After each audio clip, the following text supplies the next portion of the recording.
इतिहास के पन्नों में कुछ ऐसे नाम दर्ज हैं जिन्होंने न केवल अपने समय को बल्कि आने वाली पीढ़ियों को भी गहराई से प्रभावित किया। एडोल्फ हिटलर एक ऐसा ही नाम है। एक करिश्माई वक्ता और एक कट्टर विचारधारा के प्रवर्तक के रूप में हिटलर ने जर्मनी को एक ऐसे रास्ते पर धकेल दिया जिसने दुनिया को द्वितीय विश्व युद्ध की आग में झोंक दिया। उनके नेतृत्व में हुए अत्याचार, खासकर यहूदियों का व्यवस्थित नरसंहार जिसे प्रलय के नाम से जाना जाता है, मानवता के इतिहास में एक काला अध्याय है। एडोल्फ हिटलर का बचपन सचमुच में चुनौतियों और जटिल पारिवारिक रिश्तों से भरा हुआ था, जिसने शायद उनके भविष्य के व्यक्तित्व और कार्यों को आकार देने में महत्वपूर्ण भूमिका निभाई। उनका जन्म 20 अप्रैल 1889 को ऑस्ट्रिया हंगरी के ब्राउनो एम इन शहर में हुआ था। उनके पिता एलोइस हिटलर एक सख्त और अनुशासनप्रिय व्यक्ति थे, जो ऑस्ट्रियाई सीमा शुल्क विभाग में एक सरकारी अधिकारी के रूप में कार्यरत थे। एलोइस का स्वभाव काफी कठोर था और उनका अपने बच्चों के साथ व्यवहार अक्सर रूखा और निरंकुश होता था। इतिहास के कई लेखों में यह दर्ज है कि एलोइस अपने बच्चों को शारीरिक दंड देते थे और हिटलर भी उनके गुस्से का शिकार होते थे। पिता पुत्र के बीच का संबंध तनावपूर्ण और डर पर आधारित था, जिसमें स्नेह और समझ की कमी थी। हिटलर की अपनी मां क्लारा पोलज़ल के साथ एक गहरा और प्रेमपूर्ण संबंध था। क्लारा एक शांत और ममतामयी महिला थी, जिन्होंने अपने बच्चों की देखभाल में अपना जीवन समर्पित कर दिया था। एडोल्फ अपनी मां के प्रति बहुत संवेदनशील थे।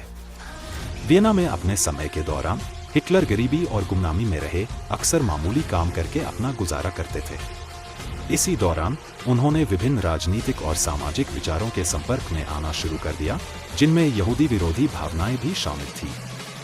वह नाजी पार्टी के नेता के रूप में सत्ता में आए, 1933 में चांसलर बने और फिर 1934 में फ्यूहर अनरीचस्कांजलर की उपाधि धारण की। हिटलर को 20वीं सदी के सबसे कुख्यात तानाशाहों में से एक माना जाता है। उनकी नस्लवादी और विस्तारवादी नीतियों के कारण नाजी पार्टी के रूप में जानी गई हिटलर ने अपनी वाक्पटुता और करिश्माई नेतृत्व से पार्टी में तेजी से महत्वपूर्ण स्थान हासिल कर लिया। नाजी पार्टी ने चुनावों में धीरे धीरे लोकप्रियता हासिल की और 1933 में हिटलर जर्मनी के चांसलर बने।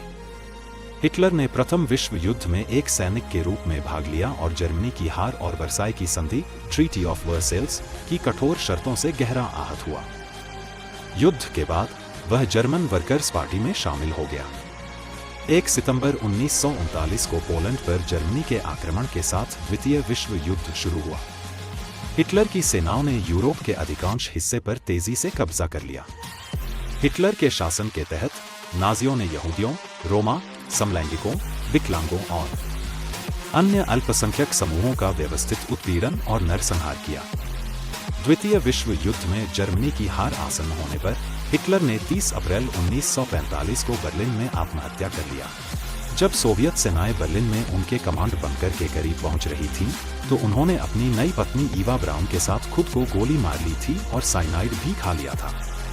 उनकी इच्छा के अनुसार उनके शवों को बाहर ले जाकर जला दिया गया।